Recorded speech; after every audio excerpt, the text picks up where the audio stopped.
Thank you for joining me. I'm glad you're here. In today's episode, we're going to take a look at Tomodachi Life Living the Dream. I will share my analysis about the direct that Nintendo has recently shared online. Before we get started on today's episode, I want to share a life hack with you. This is something that generally only applies to people who live in United States of America who have Smucker's Goober. Now, sometimes we feel like having Smucker's Goober, but we don't feel like having a whole sandwich. We're not always in the mood for two pieces of bread, right? This isn't an ad read. I generally really enjoy this stuff on occasion, but you don't always feel like a full sandwich. So my life hack for you is just grab yourself a pack of crackers, and what you can do is just dip the cracker in there, get yourself any balance of the peanut butter like product that's in there and the jam or whatever. Go ahead and just dip that in there, and then you can have as many pieces or as few pieces as you would like. You don't need to have a full sandwich just to enjoy some of that delicious, delicious goober. So that's my life hack that I want to share with you. Okay, I hope you enjoy. Give that a try. It's actually really delicious. Let's go ahead and start the direct here for Tomodachi Life Living the Dream. And it's not Tamagotchi, that's different. So we'll take a look here. And we start out with Yoshiaki Koizumi, who I think is very cool. So the first and most important thing that I think we'll take a look at for this trailer is Koizumi-san's suit here. Now, this is quite a modern design for a suit. Anything that's been made after about 2010 is generally going to share these proportions of the suit. So it's a nice quality suit. It has a smoother fabric, and in general, when it comes to suits, the more rough the fabric is, then the more casual the suit is, and the more smooth and shiny the suit is, then the more formal the suit is, the more appropriate it is for business. So this is a suit that has quite a high albedo value when it comes to shininess. My suit actually is a bit more matte than that, so his suit is actually a bit more appropriate for a business situation. But the proportions here on the lapel, as you can see here, this is quite typical of a modern suit. Anything made after 2010 to about right now, suits haven't changed that much. There is a bit of a shift around the mid-teens, but what I want to point out here is the angle of this pocket here is actually quite steep. It's a little bit steeper than I've seen on other suits. So that's a nice, interesting aspect. That's just a little bit different there. You have the typical four buttons, 1, 2, 3, 4, and in general, with buttons on those part of the cuff there, they're generally not functional. They used to hold that sleeve together. You used to be able to unbuttoned those many years ago, but these days they're actually stitched straight on. So those are really just for the aesthetic. Um, some suits don't have them, and they tend to have a different kind of flair to them. What is most different about Koizumi-san's suit is the placement of the button. Now, the button here is actually very close to the end of the taper. If you have a look at my suit, there's a bit of space here. So you have the end of the taper on my current suit, and there's a bit of space between the button and the taper there. But on Koizumi-san's suit, the button is basically right there on the taper, which is so interesting, which means that when this is buttoned up, the tapers actually come to a finer point when it comes to that fold there upon the button. And the buttonhole is actually really close. It's very, very close to the end of the suit. So that's something that I find quite interesting. That's a little bit different. I can appreciate this. This is just a very nice suit. It's understated and it's very appropriate, but it's a very I would say with the times design. It's such a nice suit, and something about the drape of the suit, how it sort of it rests naturally. I feel like this suit was probably tapered to be left unbuttoned. Some suits are designed to look really good buttoned up, and general those look best with a tie. Some suits are just tailored so that they look really nice unbuttoned, and generally that's more comfortable. We may be seeing a shift towards more relaxed, comfortable wearing of a suit, how the suit drapes on you, and I think this is probably a situation where the suit it's likely tailored to look best unbuttoned. It's a great suit, so I'm going to, yeah. I'll rank that an A. Nothing outstanding, nothing deserving, of like an S, an S rank. But great suit from Koizumi-san. Always great to see a nice suit, especially when we see developers that we really respect and appreciate. It's nice to see them um, showing some flair and great suit game. So I really enjoy Koizumi-san's professionalism, his attitude, and the work that he's contributed to the games industry. I really respect that. So um, I'm not going easy on the suit analysis. I wouldn't do that. It'd be disrespectful for me to go easy on the suit analysis. So let's take a look at Tomodachi Life Living the Dream. It's so interesting to see this game. I'm just going to let this run in real time here. This appears to be a life simulator game, and I think many people have been waiting for this. Now, I'm going to try and point out, I might just pause it once or twice. I want to try to point out anything that I see in terms of improvements over what we've seen in the past. It's possible that the water a shader is part of the program that tells the game engine how some piece of geometry should be rendered, what sort of visual effects it has. I think the water looks better than what we've seen in earlier trailers.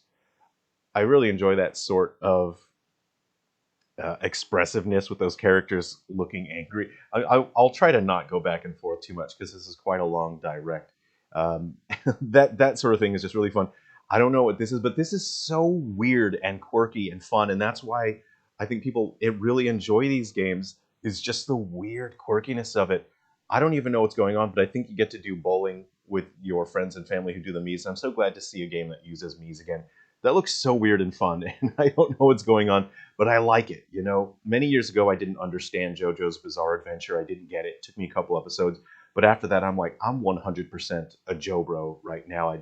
I think this is perfect for me. It was made exactly for me. It took me a while to really understand JoJo's, but once you get it, man, you get it. And I think that's what Tomodachi Life has, is this quirkiness and out of this world humor that I think it takes a while to get used to it. Once you get it, I think it's so charming. This is such a fun detail to point out here, is that this food is not rendered in 3D. It would take significantly more work to render this bowl of ramen in 3D. You have to create all of the geometry, all of the textures for it, and then you have to implement it in the game. You have to program it. So what we are looking at is a flat quad. It's two triangles. A polygon, generally, we have them in triangles. So we have two triangles together. That makes a quad. It is basically a rectangle or a square. And then we put a picture on it, a texture. A texture is an image file. And what we've done is we have a quad, and in this case, we refer to it as a billboard. And a billboard always points towards the viewer camera. And so we've saved a massive amount of development time and also processing power by using a billboard. So this is a billboard. It is just a picture, a 2D texture of the ramen bowl. So it's easier on performance and it's significantly faster to develop. So that saves developers a huge amount of time. But there are some situations, depending on the hardware, where actually having a 3D model is actually more performant. For example, on the Nintendo 3DS, there were situations when I was developing for the 3DS where I found that using a 3D model was more performant than using a 2D texture, because there's actually a performance cost to rendering transparent pixels. And when you have a transparent texture like that, the game has to take into account the transparencies.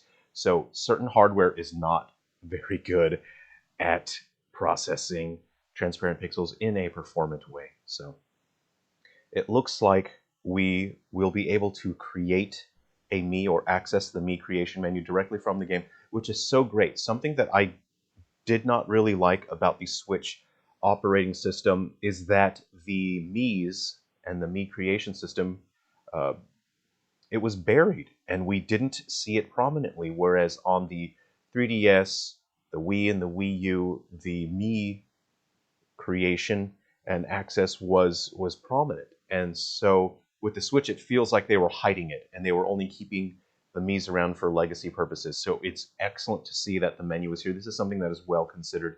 So I'm glad to see that. I'm not sure if we can, maybe I'll just increase the playback speed a little bit, since we've already, I think most people understand how to create a Mii. And if not, the game will explain it to you in due season. So it's totally fine to, I think, just move past this a little bit here. Um, oh, it looks like there are some traits there for your character, which is pretty fun. Angie, Angie. So it seems like there seems to be a bit of like a Sims approach where the character has some traits here.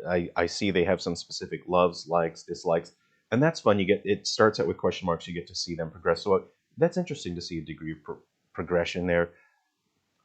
The appeal with these games is just a huge amount of customization. So let's see what I'm seeing here. Is that a real-time shadow or is it ambient occlusion under the character? And right now, I'm willing to bet that is real-time ambient occlusion. Real-time ambient occlusion is processing that occurs on the game engine side where it is able to darken the intersection between two pieces of geometry, where one piece of geometry gets close to each other. When I say geometry, I mean a 3D model. And,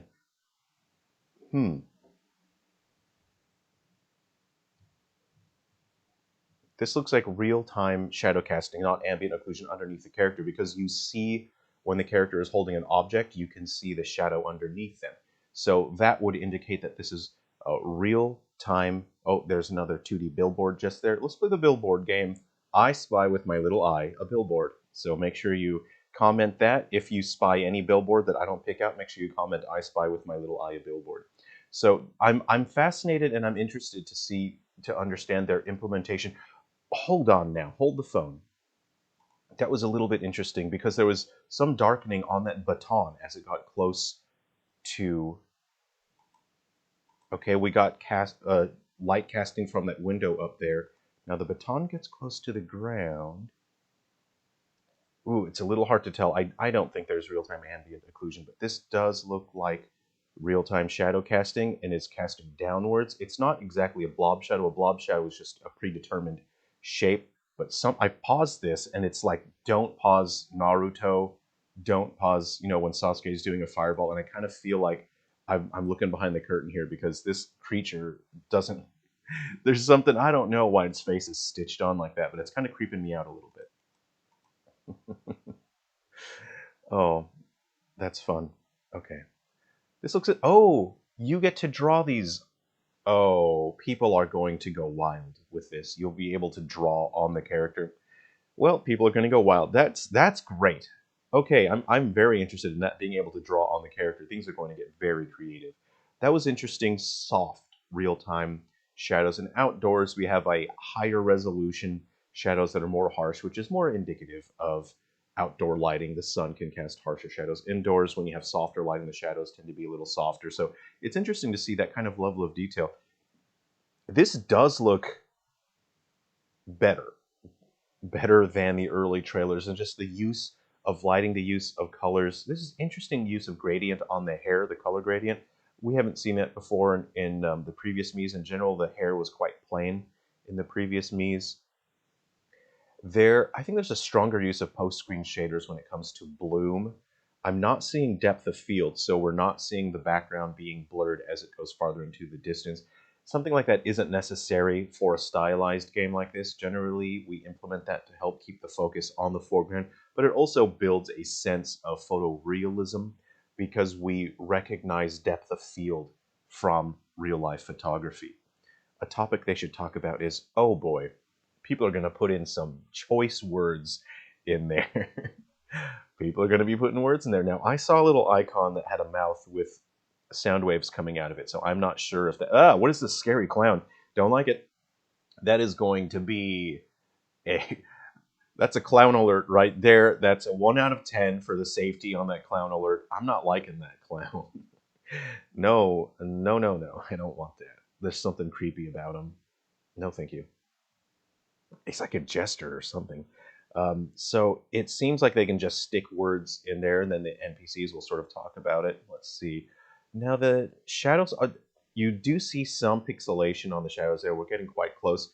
But again, shadows have quite a high rendering cost, and you have a rendering budget that is dictated by your game engine and the hardware on which the game is running. And shadows generally, they're still expensive.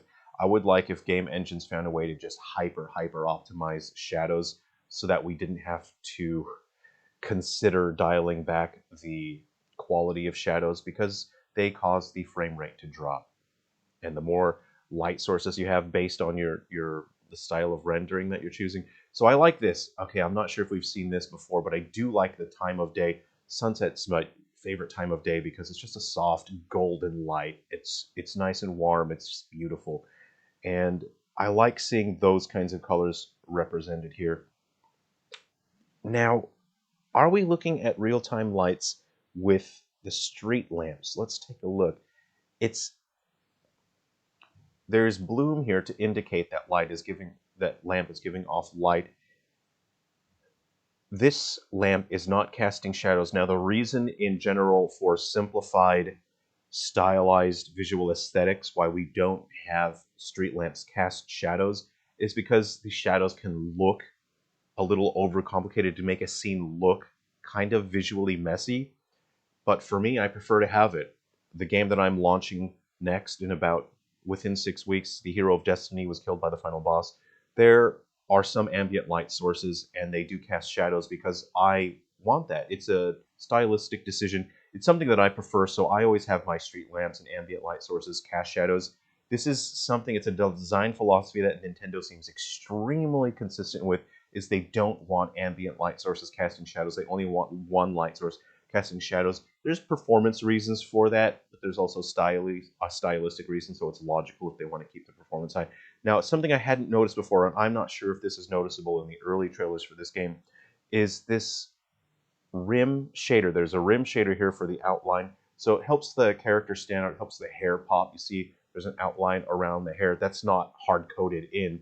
They're using a shader and they're specifying values on that shader so that there is this nice rim shader that helps the character stand out. It gives it a feeling that it follows the design philosophy of 2D sprite work, because generally when it came to 2D sprite work in vintage games from the 80s, 90s, and early 2000s, in general, artists had lighter shades of a color on the outside of the sprite to help it pop from the environment.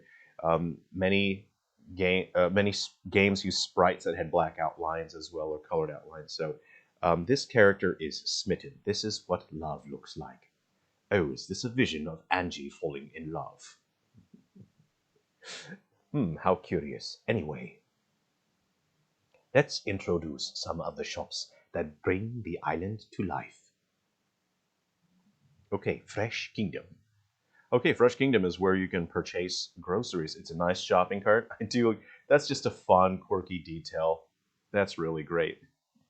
I might crank see, these are all, now this is so delightful. I think they had a photography team go out and capture food. But you know what? It's not just about capturing food. Because you need transparent backgrounds, you have to consider how you're going to basically cut. You digitally go in with digital scissors and cut around the image there. Whereas those icons, those were rendered in 3D, and then they were just rendered to a single sprite. They were, had it rendered and just basically took a digital picture of it and then made the icon. But the other things are real world objects that they took photos of. And it's so interesting. This is interesting, taking a photo of something in the real world, and then you have to adjust the color palette and the color space for it to match the game world. It's actually quite hard. It's so challenging to do that. What is going on? Oh no, giraffe alert. Somebody sound the alarm. We on a giraffe alert. This isn't oh no. That wasn't good. That lady's gonna have some neck problems. What's going on? There's a lot going on here. This is so funny.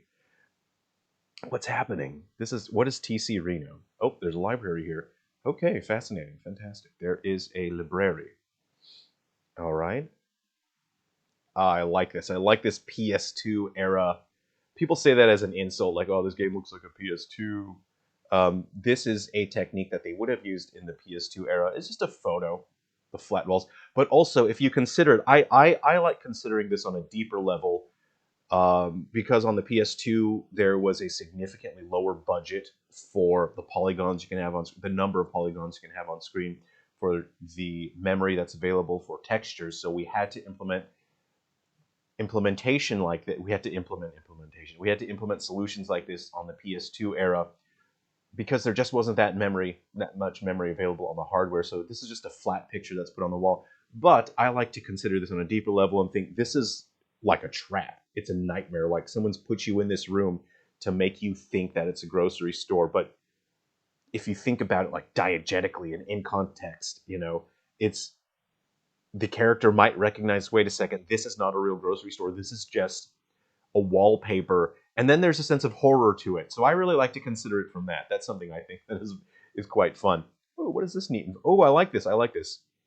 That environment, that one. Okay, so this environment, the spooky environment, this isn't just a flat wallpaper. There's a second layer of geometry outside upon which the clouds exist, and the clouds, it looks like, are just scrolling. That's neat. That's a fun detail.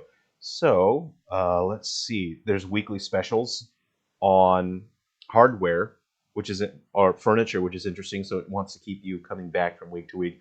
And this TV is vertical. So in the Tomodachi world, we have vertical TVs. What aspect ratio is that? That's like oh, I don't know. That's like is it a vertical 4:3? I don't know. What's GBA? I forget GBA's aspect ratio, but it's different from everyone else. It just has to be a little bit different. It's not 16:9. I know that. Okay. You got a lion. Okay. Fototomo. I just adore that the buildings look like the objects which they sell. That was a camera. If you were not able to recognize that, that building was in the shape of a camera. Your photo has been saved. We'll just speed it up like slightly until we see something that I can share some insight on here.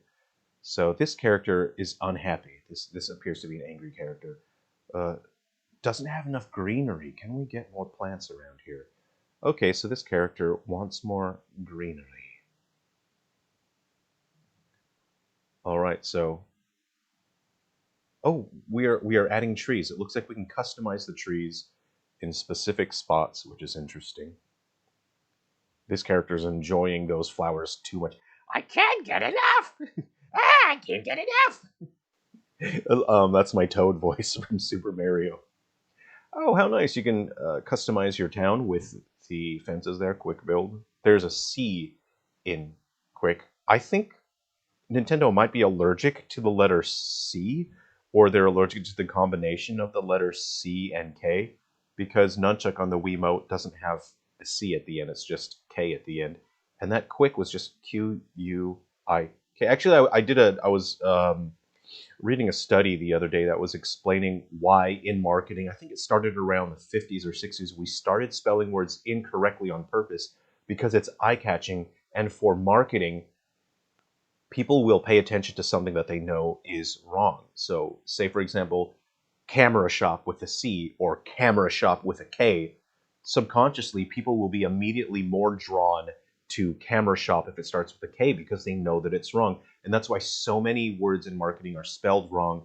They replace the C with a K. Mortal Kombat uses a K instead. So it helps with building a unique brand that's identifiable, but also it's attention catching. Interesting. Okay, hold on. I want to understand the implementation of the gradient for the hair. I think it's just hard coded. I think that might be just a texture. I was wondering if it might be shader based and it calculates that, but it would be I think overall like a more consistent solution.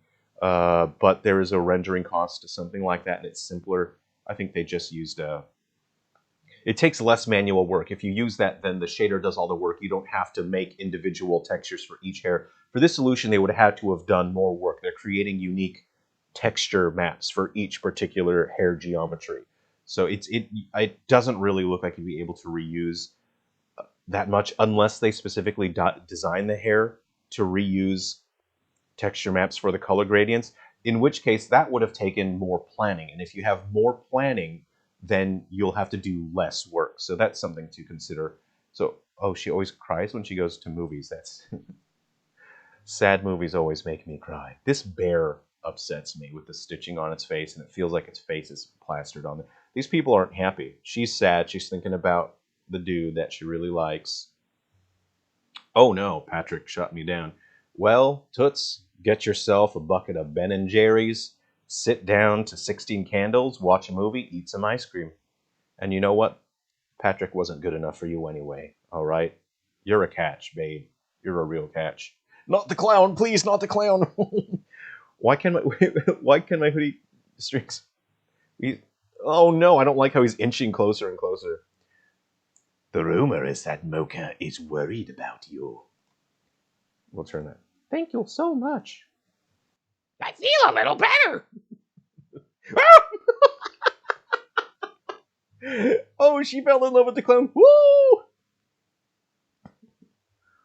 That's love, baby. It works in mysterious ways.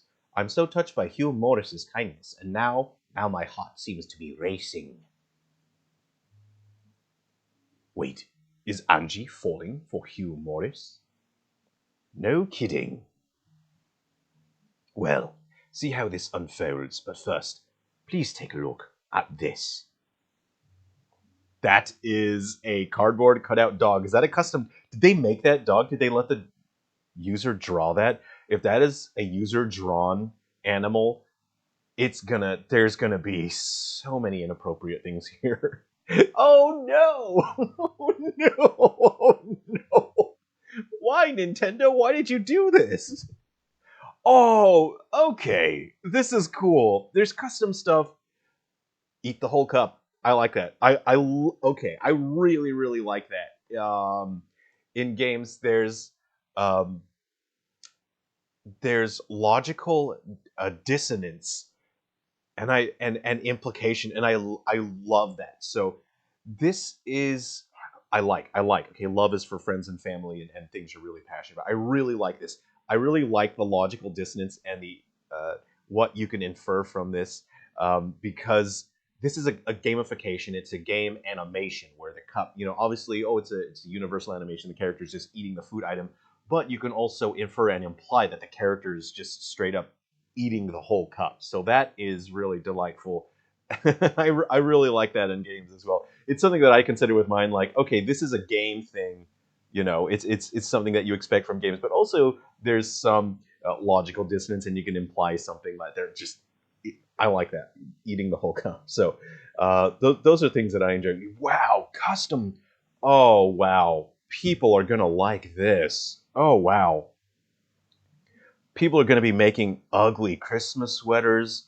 They're gonna be making inappropriate pet animals to run around. This is so cool. Okay, I'm in it. I'm sold. Having all that custom stuff, I'm sold on that. That's really cool. Okay, so I gotta say, I'm not. The wallpaper is hurting my eyeballs. You got modern art on the wall. If you're worried about not being good enough to be a modern artist, don't worry about it. Just make it, because look at what's on the wall, and what's on the wall is you could they probably charge $3,000 for that in an art museum. So you know what? Just make something. Where can Angie open up about her feelings? The Ferris wheel. Oh, they are friends. I don't like the clown though. But you know what? That's on me. All right, you shouldn't be judging people based on how they look.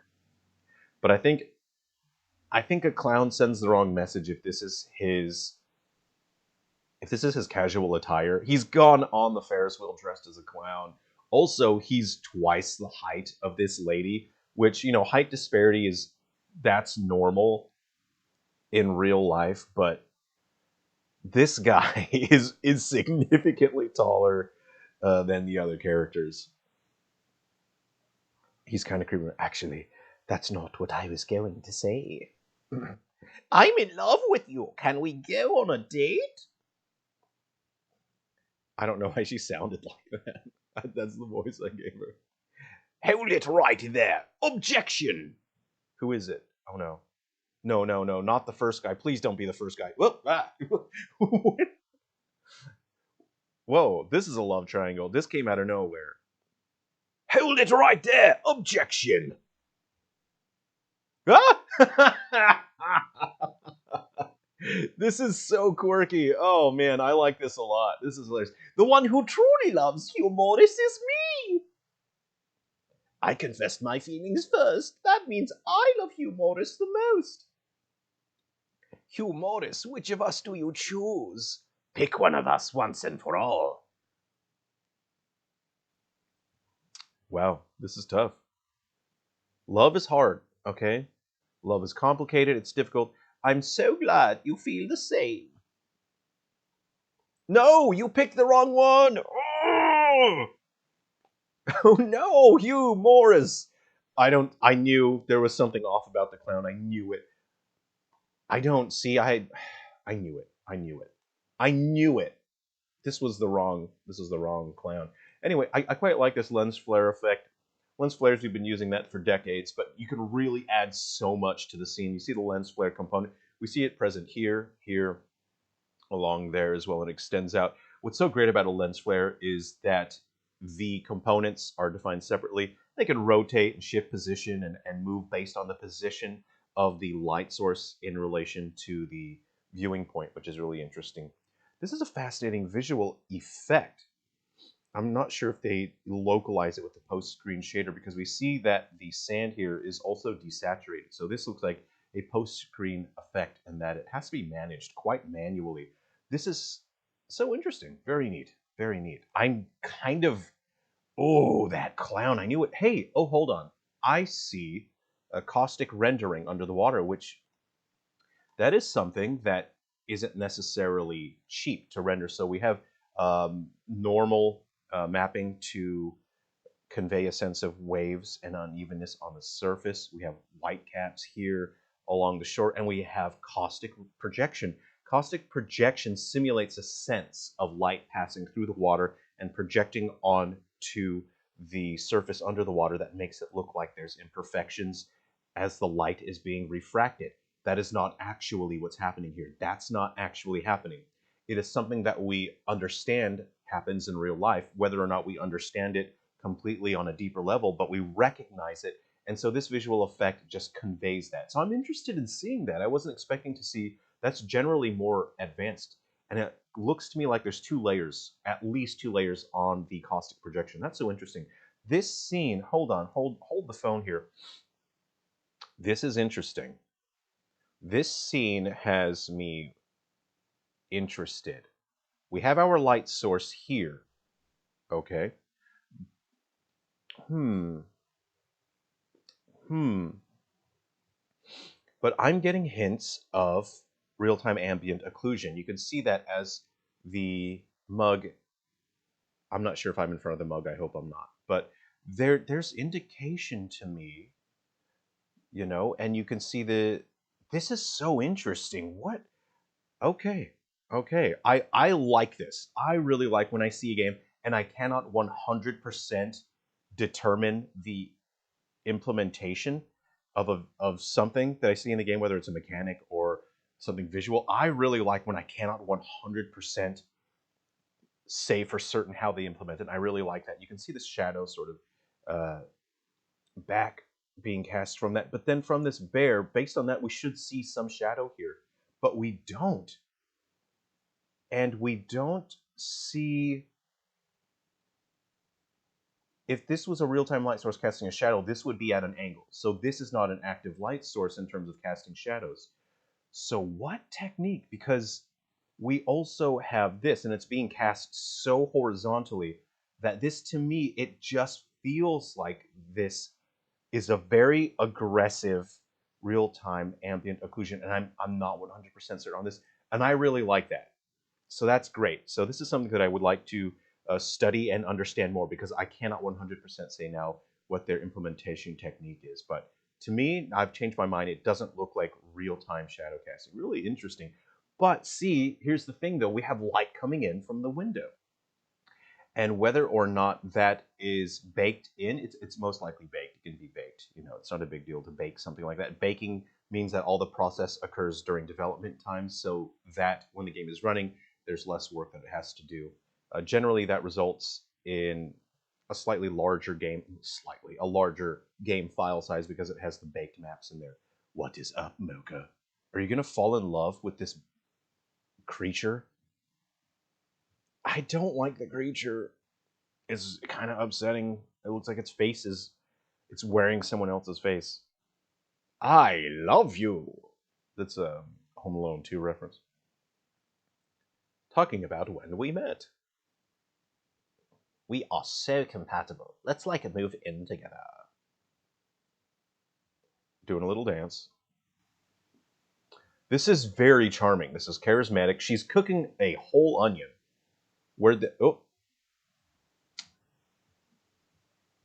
Roomies, besties, heyo. Interesting, but there isn't. If we take a look at this here, we don't see any shadow casting. We don't see ambient occlusion on the furniture on the wall. That is interesting to me. Does it mean that that stuff that I was looking at the previous scene doesn't mean that that was baked? What is this fun little situation going on the top right? That's adorable. How very fun. Fantastic.